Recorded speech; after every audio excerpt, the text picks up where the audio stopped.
ഡാൻഡ്രഫിന്റെ main reason gut imbalance ആണെന്ന് പറയുന്നത് സംഭവം ഉള്ളതാണോ? ഇത് പറഞ്ഞ് പലരും എൻ്റെ അടുത്തും ഞങ്ങളുടെ ഗ്യാസ്ട്രോഎൻട്രോളജി കൊളീഗ്സിന്റെ അടുത്തൊക്കെ ഉം. ഡോക്ടർമാരുടെ അടുത്ത് വയറിൽ എന്തോ പ്രശ്നമുണ്ട് അതുകൊണ്ടാണ് എൻ്റെ ഈ ഡാൻഡ്രഫ് മാറാത്തതെന്ന് പറഞ്ഞ് വന്നിരുന്നു. റീല് കണ്ടിട്ട് വരുന്നവരാണോ? റീല് കണ്ടിട്ടാണെന്ന് ഞങ്ങൾ വിചാരിക്കുന്നു. ഓക്കെ. അപ്പോൾ ഞങ്ങളിത് കണ്ട് ശരിക്കും അന്തിച്ചാ പോയത്. കാരണം ശാസ്ത്രീയ പഠനങ്ങൾ അങ്ങനെ ഒരു ഡെഫിനിറ്റ് ആയിട്ടുള്ളൊരു ഒരു ബന്ധം സ്ഥാപിച്ചിട്ടില്ല. പല പല പഠനങ്ങൾ നടന്നിട്ടുണ്ട്.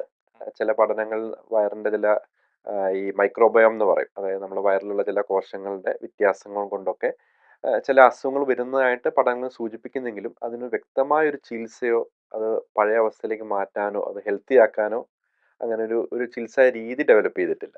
ഇല്ല. ഇല്ല എന്നുള്ളതാണ് വാസ്തവം. പക്ഷേ ഇത് ഒരുപാട് ഡോക്ടേഴ്സ് എന്ന് പറയുന്ന ആളുകൾ വന്ന് ക്ലെയിം ചെയ്യുന്നുണ്ടല്ലോ, നിങ്ങൾക്ക് ഡാൻഡ്രഫ് വരുന്നതിന്റെ റീസൺ എന്ന് പറയുന്നത് വേറൊന്നും അല്ല എന്നൊക്കെ തറപ്പിച്ചാണ് പറയുന്നത് അവര്. അപ്പോൾ കഴിഞ്ഞ ദിവസം ഒരു ഡോക്ടർ എന്നെ വിളിച്ചു ചോദിക്കുകയായിരുന്നു. അത് അദ്ദേഹം ഒരു ഗ്യാസ്ട്രോഎൻട്രോളജി സ്പെഷ്യലിസ്റ്റ് ആണ്. ഉം. അപ്പോൾ സകല പരിശോധനയിലും എല്ലാം നോർമലാണ്.